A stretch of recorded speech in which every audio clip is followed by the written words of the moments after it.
So we are here at the Arlington National Cemetery Confederate War Memorial. Arlington National Cemetery, got to come visit if you haven't done so recently. Quite impressive. And folks who want to keep Confederate symbols in our nation talk about heritage. They talk about history. They say, you know, it's not about any bad ideas or anything like that. Well, let's talk about history and ideas. So here we are. First of all, let's look at the inscription on this side. To our dead heroes by the United Daughters of the Confederacy, Victrix causa dis placuit sed victa cantoni, which means that the victorious cause pleased the gods, but the losers pleased Cato. Who was Cato? Cato was a famous Roman Stoic who fought the corrupt parts of the Roman Empire, and he fought the tyrant Julius Caesar.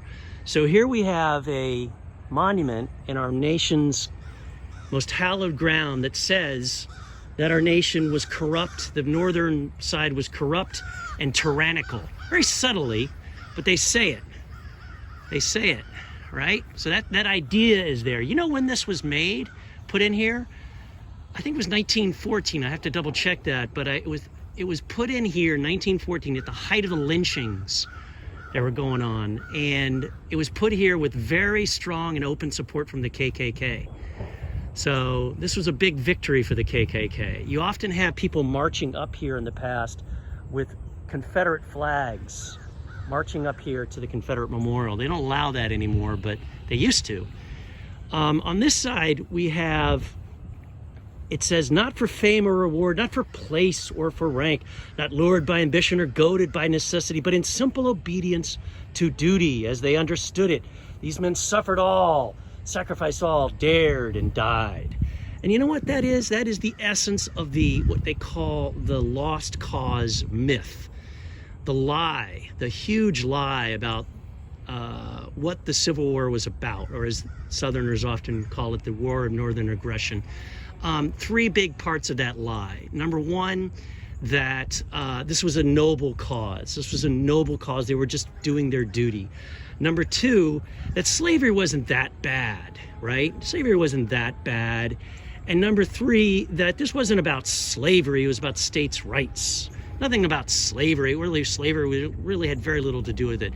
Well, what was the state right that they were fighting for? They were fighting for the fight to preserve slavery and not allow and prevent the Union from stopping it spreading all across the rest of the country. That's what they fought for. The South wanted to spread slavery to the new states that were coming into the Union. All right, so slavery wasn't bad. Well, here's a great example of how this Confederate memorial tells the lie that slavery wasn't bad. You see that woman holding the baby up there? That's a mammy. That's a mammy. And she is holding up the baby to be kissed by the officer as he goes off into battle, because she's a happy slave, because slavery wasn't that bad. Oh, and look what we have here. We have here, in between those guys, sort of in the background, is a slave marching off to battle with his massa, because he's a happy slave too. Slavery wasn't that bad. So the fact of the matter is, the Confederates lost the war, but ever since then, they have won the peace of ideas. And they've used monuments like this to spread lies and to hide the deep systemic racism that's been there all along that we just haven't noticed. It's been there all along, just like this heinous memorial.